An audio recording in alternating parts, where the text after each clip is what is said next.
Welcome to the Core podcast. This one's a little bit special because it's just hosted by me.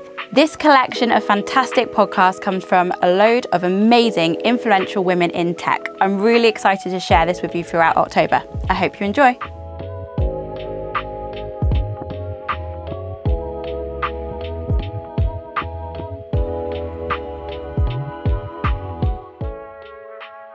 This is a great episode and I am really excited for you to listen to this one.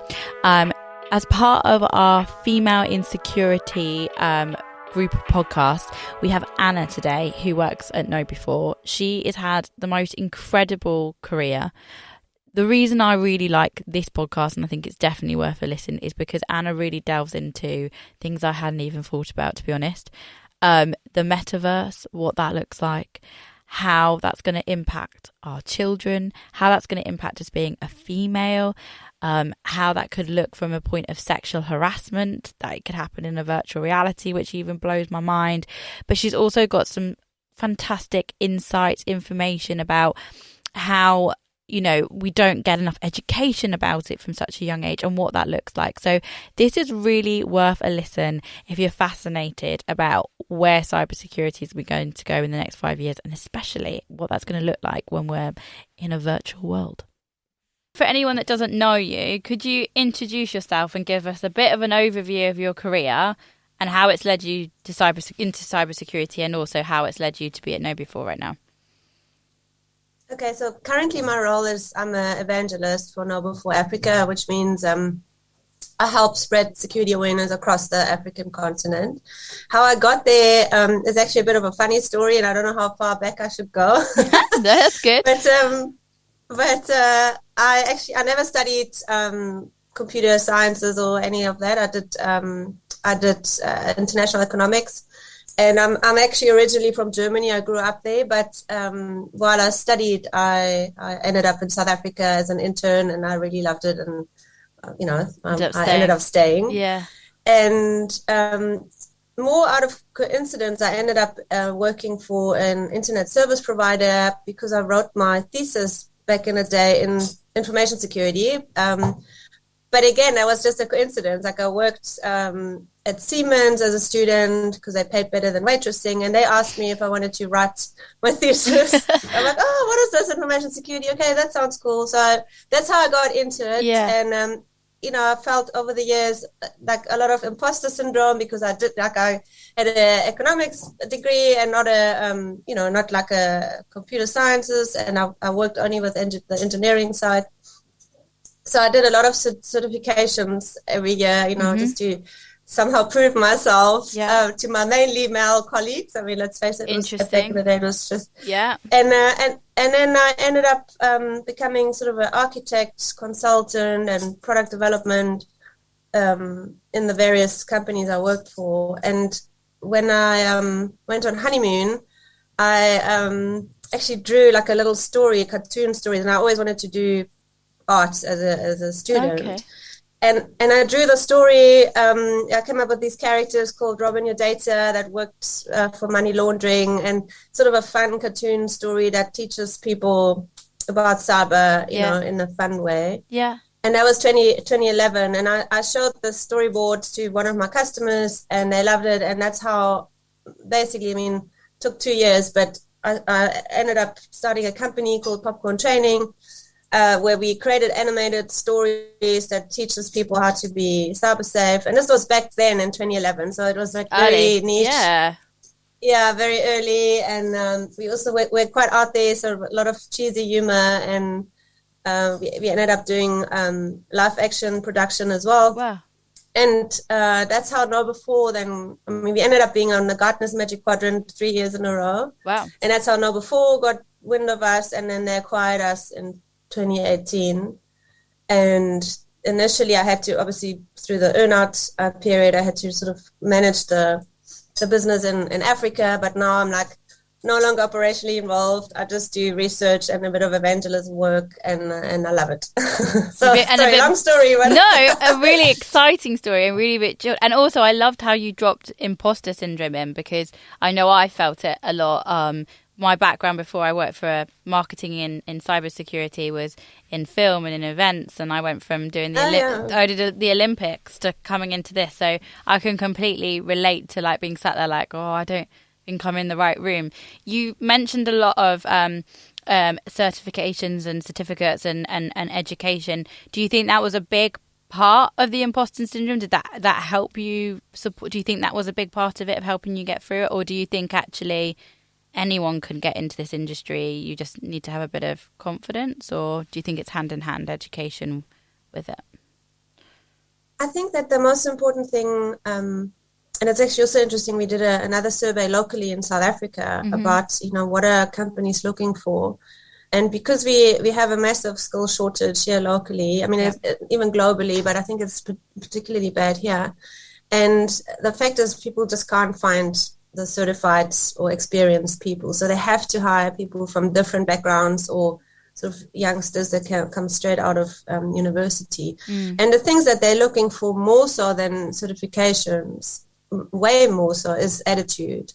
So if you have the right attitude, if you're willing to, teach yourself, if you're not afraid of, doing something you don't know anything about it, if you enjoy learning, then that's the kind of thing that they're looking for, and that's more important than the experience or the certifications you may have. Yeah, and the certificate you've got inside, I completely agree. And do you think there's more? I mean, I know you're talking about Africa, and I'm over here in the UK, but do you think there's more to be done at schools? Because I know when I was at school and at university, I don't even think cybersecurity was brought up, let alone being a topic. Do you think is more things that can be done at education and at a lower level? Even with us, with 2 5-year-old daughters, I'm not going to lie, the idea of social media and that world really does scare me as she grows up. Do you think there's more that can be done from I guess, grassroots, from the beginning, from when they're starting at school? Oh, 100%. I mean, and I also feel quite strongly about it, that the fact that it's actually, there's a couple of stats that are quite interesting here. The one is we do this security culture assessment where we measure the different maturities of, security culture or behavior. And the educational institutions, which includes your schools as well as tertiary institutions, they are by far, on a global level, they're always like the worst in terms of the scores that they have. Right. And that's scary, because if you think about the next generation coming into the workforce, it's no longer a tech skill, it's a life skill, right? Like our kids are, I mean, with the metaverse and these sort of immersive technologies coming along, like they will spend a lot of their time in that, and you have to sort of, and even right now in the Web 2 kind of world, it's scary enough. But if you think about where it's going, we have to teach kids. It's actually more about critical thinking, really, and we have to teach them about the risks. And I think, I totally agree with you. I'm also really scared about, I have a 5-year-old and an 8-year-old, and, so far they haven't really been allowed to go online other than like watch Netflix or something, but because I'm worried.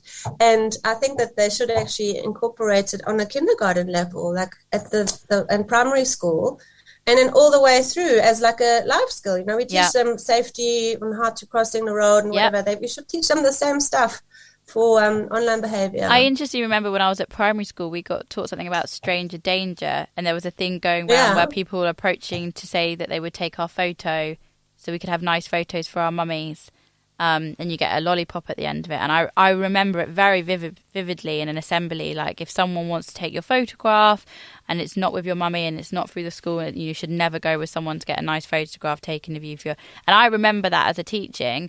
And that was a stranger danger thing. And I guess it's very similar online, because and actually even more so online, because on the metaverse or anything now, you can be whoever you want to be. You can change your personality. Exactly.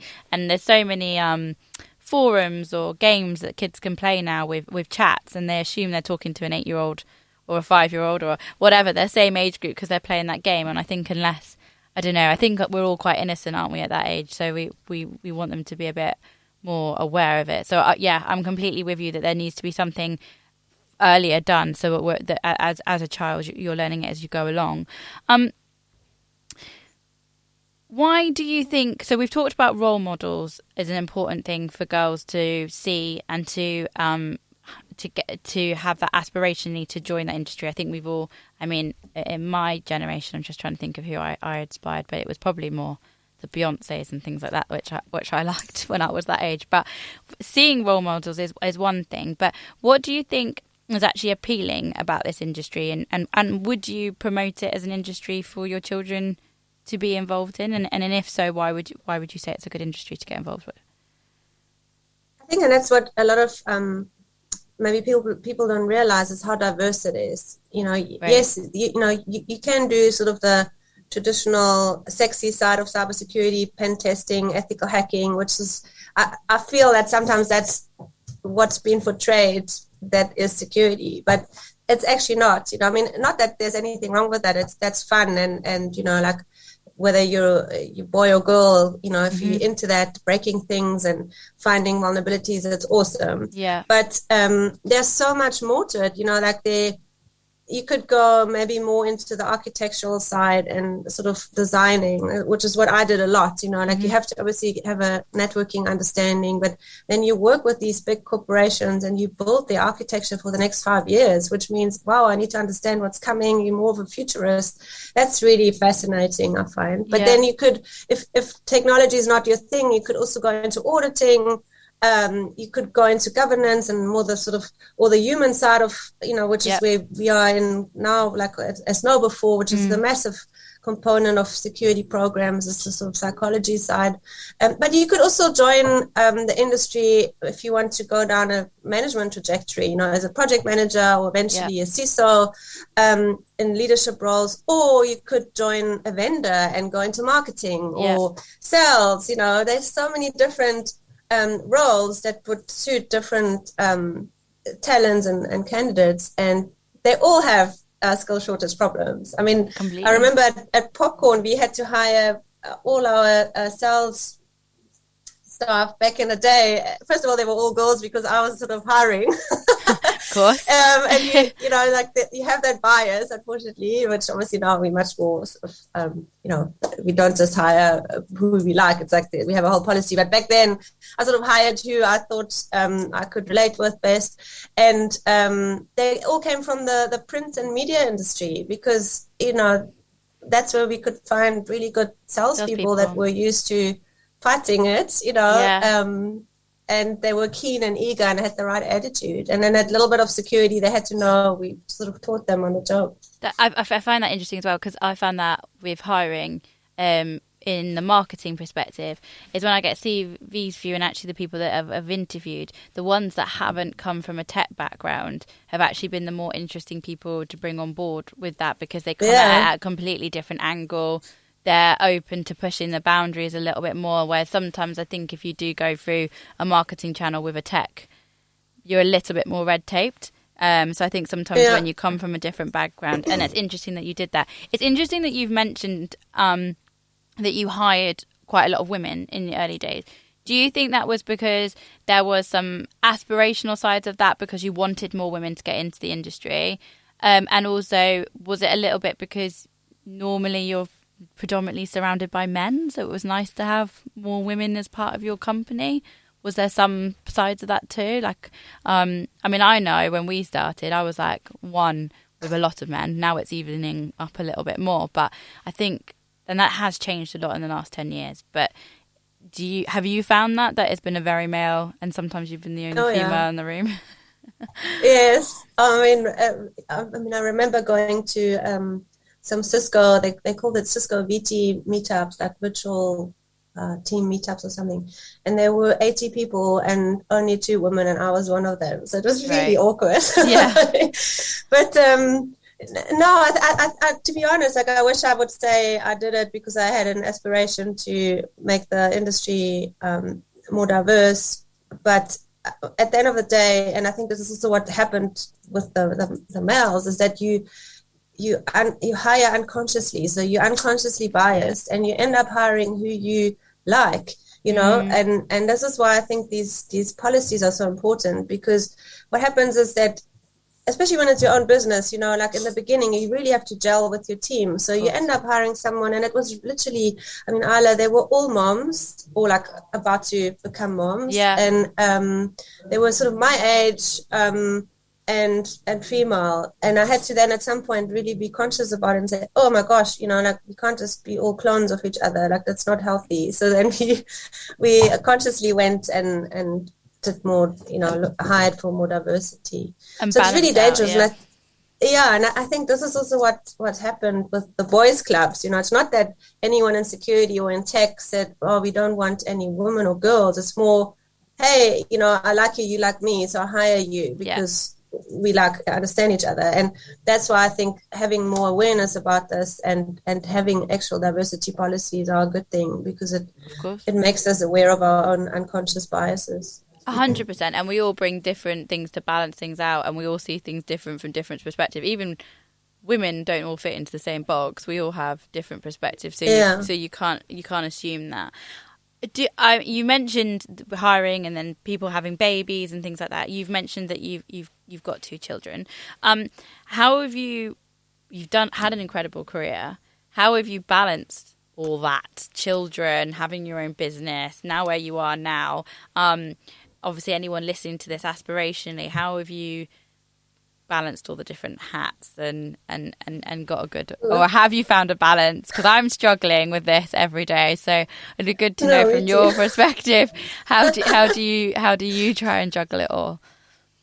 I think it's still a struggle, and it's not easy. Like you have mom guilt when you're at work, and then when I'm at home, I have oh my god, my inbox is filling up. Yeah. So it's just, I think and the one aspect that I really liked was somebody told me, you know what, you just have to be good enough.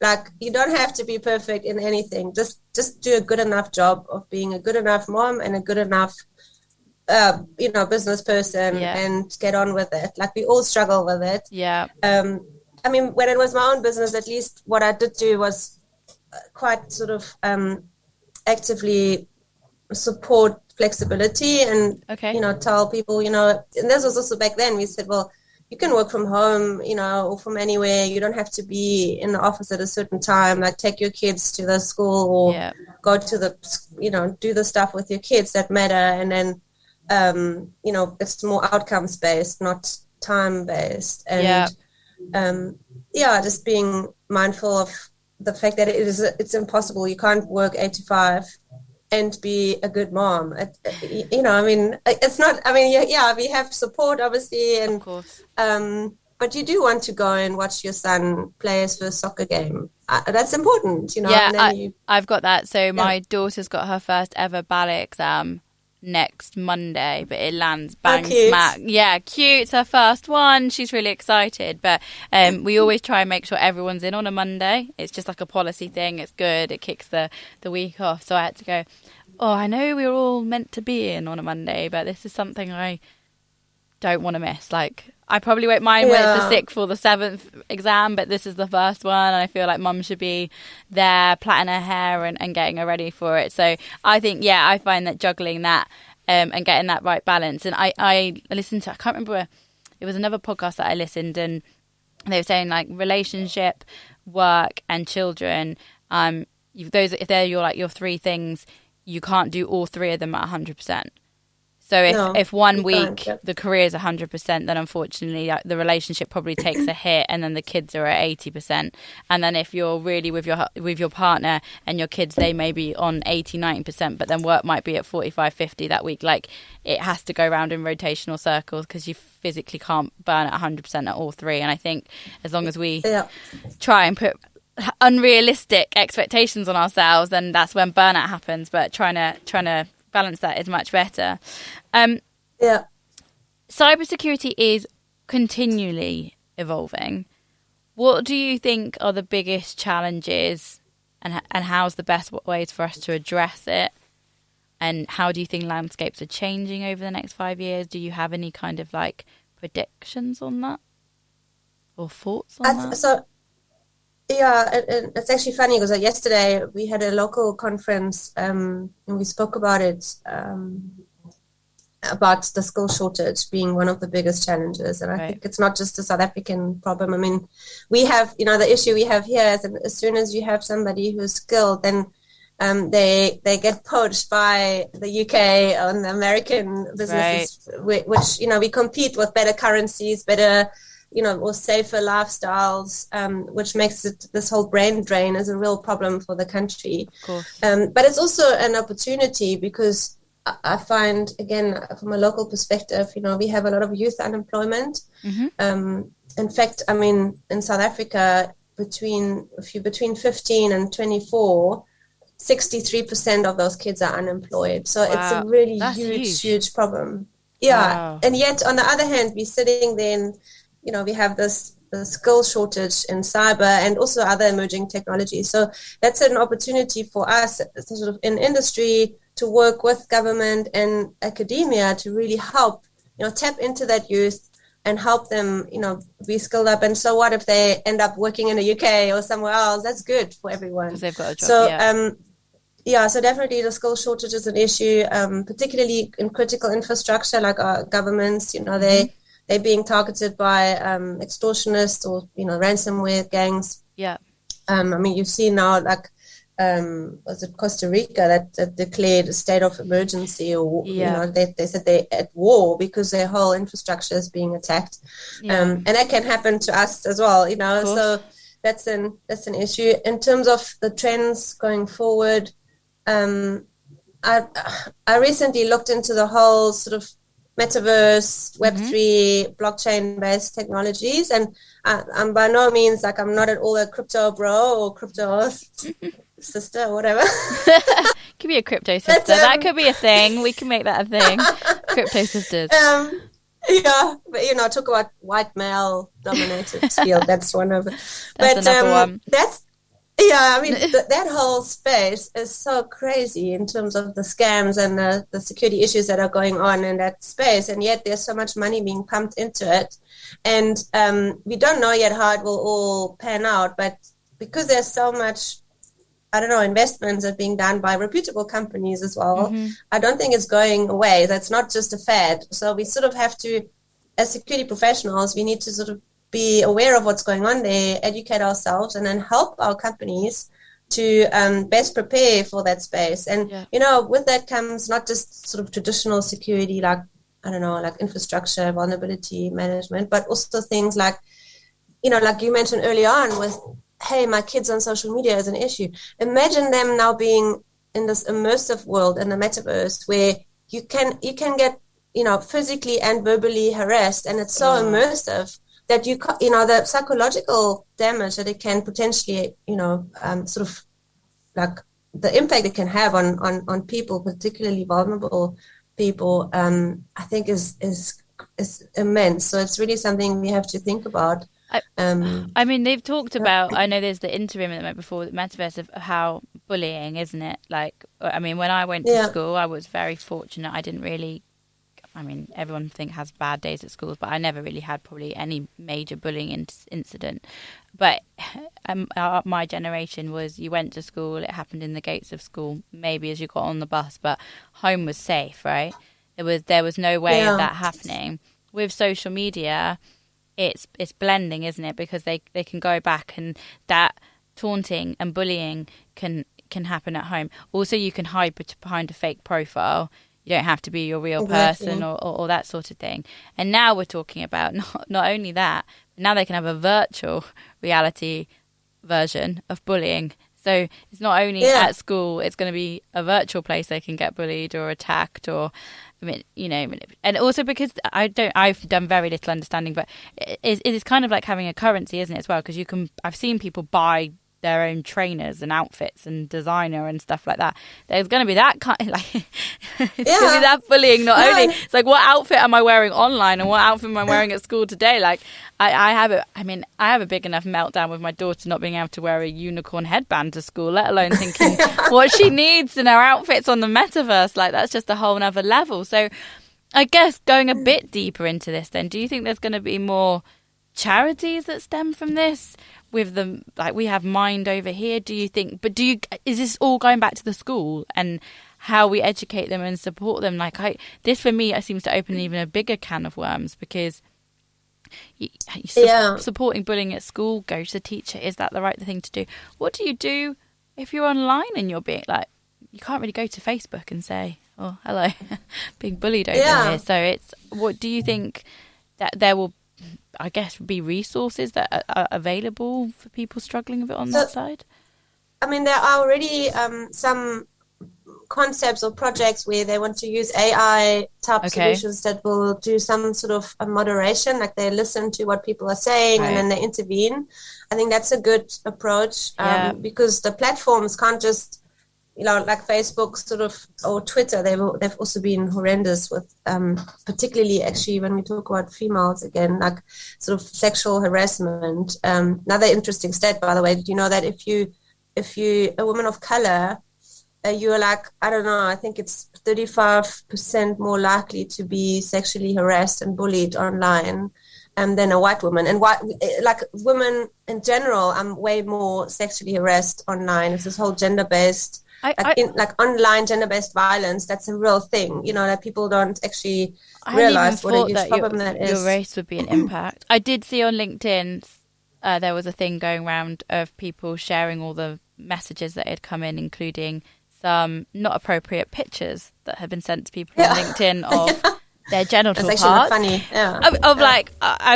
And there was quite a few interesting things that the women were putting underneath, like, this is never appropriate, let alone on LinkedIn. Like, but I didn't even realize that's a stat, that's a thing. But yeah, I mean, I'd love to say it goes away, but it doesn't. I think we've all had, unfortunately, I know very early, when LinkedIn was very early on, of being approached, like kind of promised really great jobs, or we should grab a coffee, or and you get there and you realise that this is not about a job, is it? This is, you've seen my picture on LinkedIn. So unfortunately, I think we've all stumbled into that of some. But that's a terrible stat, isn't it? No, it's awful. And I think, again, that's like the current situation. Now take that into whatever you want to call it, virtual world or metaverse. Yeah. It's just going to be so much more immersive and in your face, and you feel it more because you're literally in it. And I've never been into online gaming.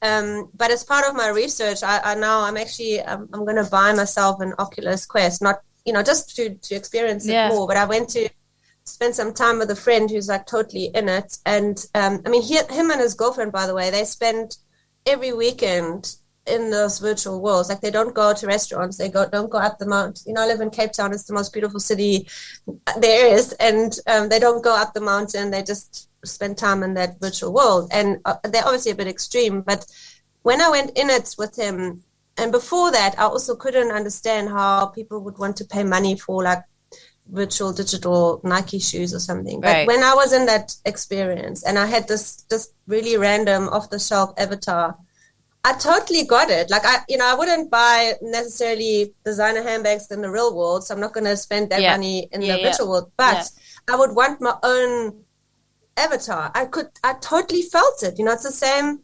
Like, in the real world, we also go out and want to look our best, it's just about individuality, and the same applies in those worlds. And that's where these companies are obviously, they're seeing massive revenue opportunities.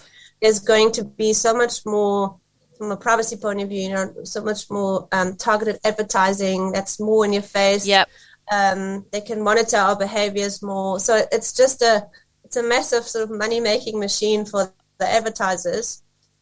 And also there, from an ethics point of view, like they actually said, and this was at Pokemon, like McDonald's was advertising, in the Pokemon games, and and it's been driving a lot more revenue to McDonald's. And I don't know if that's ethical, it's not that I have something against McDonald's, but it's not good food, from a health point of view. So we should have more rules about, what can be advertised to our vulnerable groups, how it's going to be done, the information they collect.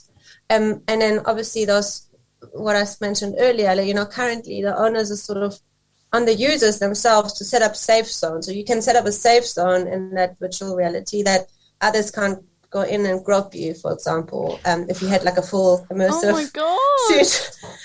But if you don't know that, that you go into that field and they can just come into your space, and it does feel like the real world, and those trolls are out there, and they target girls and women more than others. It's just a reality, Of course. There's bad parts of society, and there will be bad parts of society, and they're already in the online world, so obviously there will be also in the metaverse. So we have to, in terms of, I think, responsibility, the platform providers have to put some sort of moderation technology in place, and ways for us to report it and police it, and then we have to obviously do a training or sort of awareness on how you can protect yourself, how to not let it get to you. But it's really, I think, if you are being harassed, and there was one article I read of this lady who didn't set up the safe zone, and she got verbally sexually harassed. And you can't even put your headset off quickly enough, and those pictures and words stick much more so than as if it was just on your social media feed. Going back to you saying that you're doing the research and you went to visit friends doing it, and you were saying that that's how they spend their weekends. I'm not going to say sitting on the other side of the mic, I'm a bit like, that sounds very strange.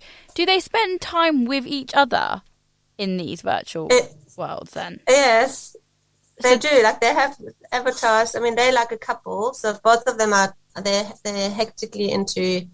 It's called Dota 2, which is sort of a multiplayer strategy game. Okay. But then they also hang out with their other gaming friends on VR chat, which is like a virtual reality space.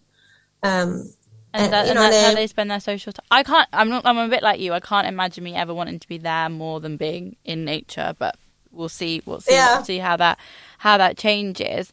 I think that just all completely blows my mind. But you're saying someone who's quite level-headed, quite sensible, like you said, doesn't buy the designer handbag, getting sucked in quite relatively quickly, really, to say, no, I need a better avatar. I don't need just the out the box. I need a better one than that. Sorry. So you can see how it can become quite addictive, and even more addictive if you're a teenager or younger, exactly. and you can have whatever avatar version of yourself that you want, I guess. So I think really just covering all of that for me highlights why getting involved in this industry is so important, because like you said, there are so many, and there'll probably be police forces that are very specialist in just this area eventually, because it's like a whole new different world that will be running and things like that.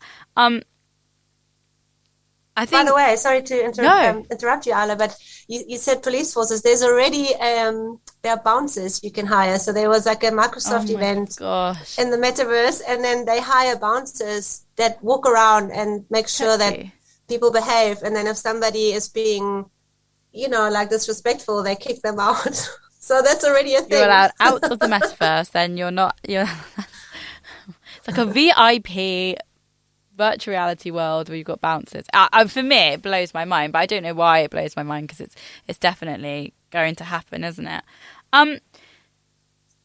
Anyone listening then to this, obviously we're touching on this, we've got loads of different angles about it, of why we think it's really important, why it's really important for women to get involved. If anyone was listening, what kind of 5 top tips would you give anyone that's just thinking of starting out, of where to start? Would it be doing a course? Would it be reading a book? Would it be following someone in particular? Would there be any kind of 5 top tips you'd say to get involved?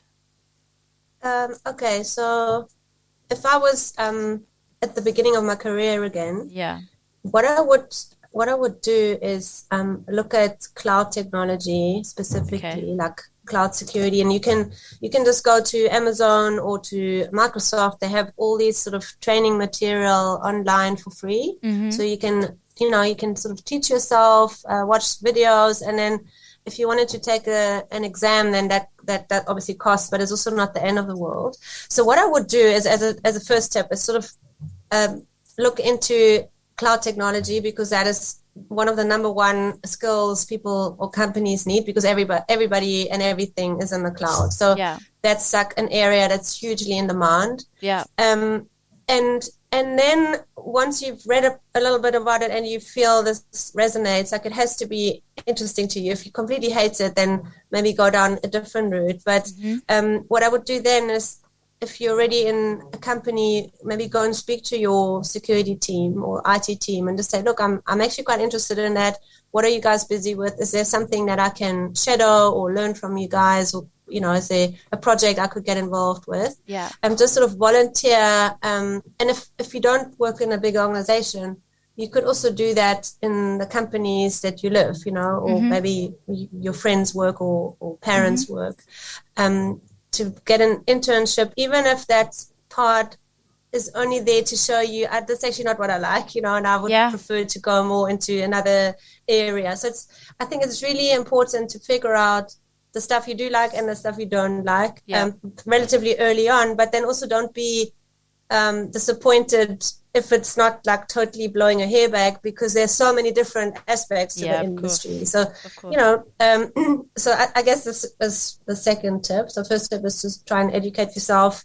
There's so much available. I mean, if you also go to Cybrary or Udemy or LinkedIn Learning, there are a lot of different courses in these different areas. Why I mentioned cloud security is just that's like hugely in demand. And then the third one would be to go on LinkedIn and Twitter and follow some of the, you can follow people by joining some of the groups. So there are women in cyber security, women in privacy security. So try and, if you're a woman, that's what I'm referring to now. Obviously, there's other groups as well. Of course. And a lot of them offer mentoring programs, which is also amazing. You know, like I think probably Ala, when you and I started, there weren't that many women in tech who were out there to mentor. I mean, I had great mentors, but they were all guys back in the day. Yep. And they don't have to be one gender or the other. I think it doesn't matter. When somebody, you know, it resonates with you, reach out to them. Most of them are super happy to help.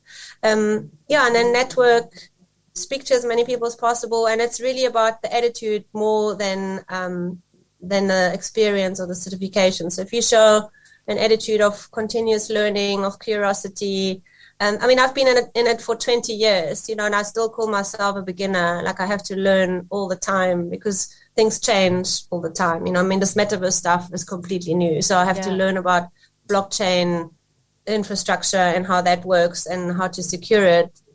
A year ago, I wouldn't even know how to spell it, you know. So you're always a beginner. And I love that about our industry. You know, you never stop learning. And if you have that kind of thirst for knowledge and you show that, you know, then anyone will be happy to give you a chance or an opportunity. And do you think that, I mean, there was a quite a good statistic that I read up about how I think if you're applying for a job, statistically, a woman will only apply for something if they can match 100% of the criteria on the job description, where a man will probably go for about 50% and be like, I can probably wing the rest.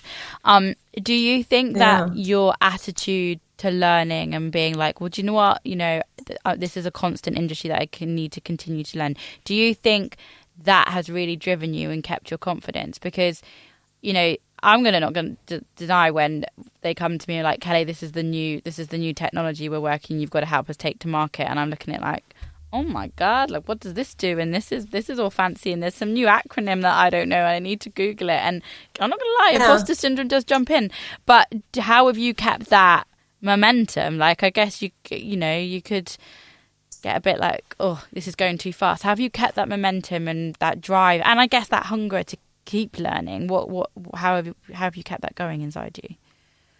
So I think first of all, Google is your best friend. Yeah, so, we all love Google. You know, you sit in meetings like, oh, what are they talking about? You just Google it. And I think that's sort of and everybody does it. You know, there is nobody out there, whether guy or girl, that knows everything. I think that's also just to realize that.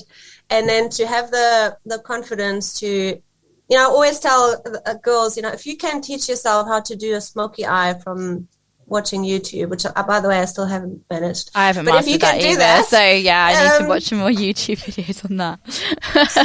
But, you know, then you can learn anything really. You know, it's not rocket science. Like, there's some there's some concepts that are maybe a bit complicated, but then ask someone. And yeah, I think what you said is also really true, is that sometimes women, we're not assertive enough or confident enough, and we want to be perfect and know it all before we apply for something. But the reality is nowadays also the space changes so quickly that nobody can ever know everything 100%. So that's just a reality. So we have to live with this uncertainty, the reality that we will never be perfect. We will just be good enough. And you must just go for it. And yeah, the guys, unfortunately, and I think it's also like we don't ever want to come across as arrogant. No, so we don't like that as women. But I think it's a language thing as well with women. I think I saw there's been some quite interesting things about, with how you use descriptive words around women. So, you may call a woman bossy, but you probably wouldn't say that about a man. You would say that he's assertive. Like, there's different language that gets used. I even remember, a lot of school reports about me saying, talks a lot, has a very open opinion. And I just remember my mum always reading it and rolling her eyes and being like, oh gosh, could you just, why couldn't you stay quiet in that class? Why did you have to counter argue it? Why did you? And at the time, I remember being younger thinking, oh, okay, and felt really shameful for it. But I think, and the thing is, curiosity killed the cat. But I actually think these things are important, and being vulnerable and asking questions allow. And I think actually, like you said, what I have found refreshing about being in this career is, like you said, because it's evolving so much at the time, none of us can be an expert for it. You can't walk into that room and be like, I 100% understand every element of cybersecurity. Bosh, here's my book. Or, I absolutely know how to market every single product, because how can we possibly, because they're coming out probably quicker than we're even keeping up with them. Exactly. I think that's why I kind of find it quite, not relaxing, but a refreshing industry to be in, because you can sit in there and be like, right, I don't know everything in the room, but nor does anybody else. So that's okay. Exactly. I can sit with this. And I remember I had a really great manager when I was sort of starting out, and he always said, Anna, you just have to put your wings on. And, you need to just, when you go see the customer, just like, no, 5% more. Like, you just prepare a little bit and you'll be fine, and you put your wings on. And I think that's what we have to do is, nobody can be an expert because it changes so quickly. But if you have the capacity to think on your feet and like Google stuff quickly, and also admit, there's nothing wrong with saying, oh my gosh, like I actually haven't heard of this before. Let me look it up and let me look into it. Or let me find the answer. Yeah. Yeah. I love that. Put your wings on. That's a good way. Yeah. Anna, I could literally talk to you all day. I found it really, really interesting. And I'm sorry that we don't have more time, but I'm getting very conscious it's 2 minutes and you're a very busy lady. So I can't thank you enough for spending this time with me and sharing all the information and influence and everything that you know. If anyone wanted to follow you more or learn more about you, Anna, and what you do at KnowBe4, where would be the best place for people to check you out? Probably LinkedIn. Okay. It's just Anna Collard, and then I also have a Twitter account. Sometimes I forget to post it, but that's where she is. That's where she is if you need her. Well, Anna, thank you so much. Thank you so much. I hopefully we'll speak to you again soon. But take care, and and thank you so much.